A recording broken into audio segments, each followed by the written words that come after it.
तर मी तुम्हाला ती रेसिपी शेअर करत आहे। मी एक पातेलं ठेवलेलं आहे आणि त्यामध्ये मी तूप घालते।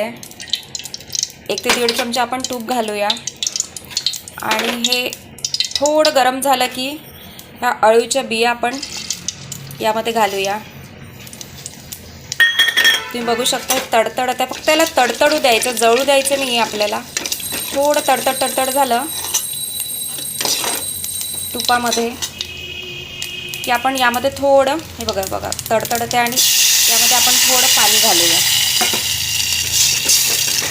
पाणी घालून आपल्याला याला चांगलं शिजू द्यायचं आहे। जास्ती प्रमाणात टाकायचं। मी 3 लोकांसाठी खीर बनवत आहे, माझे आई बाबा आणि मी। माझा मुलगा पीत नाही, त्याला मी देण्याचा खूप प्रयत्न केला पण तो पीत नाही। पण जर तुमची मुलंही पीत असेल तर खूप छान आहे, हे खूप पौष्टिक आहे।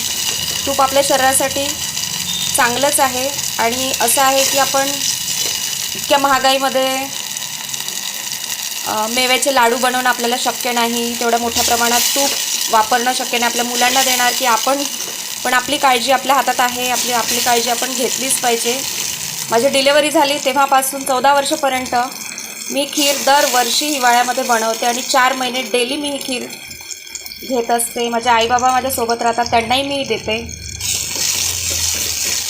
बघू शकता तुम्ही, छान ही उकळत आहे, बिया छान याच्यामध्ये शिजल्या जातात। आपल्या किराणा दुकानात कुठेही उपलब्ध आहे आणि स्वस्त आहे, फार महाग नाही। पण औषधी घेण्यापेक्षाही मला असं वाटतं की आपण घरगुती उपाय जेवढेही जास्ती करू शकतो तेवढे केले पाहिजे। आता यामध्ये मी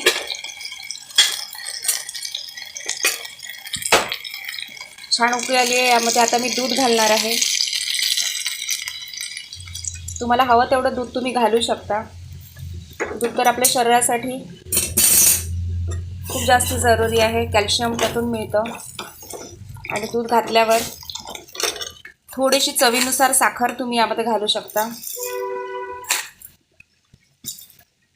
मैत्रिणींनो, आपली काळजी आपल्याला घ्यायलाच पाहिजे, आपल्या घरच्या लोकांची काळजी आपणच घ्यायला पाहिजे। गृहिणीच ते सगळं करू शकते, आपल्या घरच्या लोकांची काळजी घेऊ शकते। बघा ही छान आला उकळी, यामध्ये अंजीर बघा किती छान शिजलेले आहे, तुम्ही बघू शकता। आणि किती छान मस्त हे दिसत आहे। हे दिसण्यापेक्षा चवीलाही खूप छान वाटते आणि आरोग्यासाठी तर उत्तम आहेच। त्यामुळे नक्की ट्राय करा मैत्रिणींनो, आणि शेअर, लाईक, सबस्क्राईब जरूर करा। थँक्यू।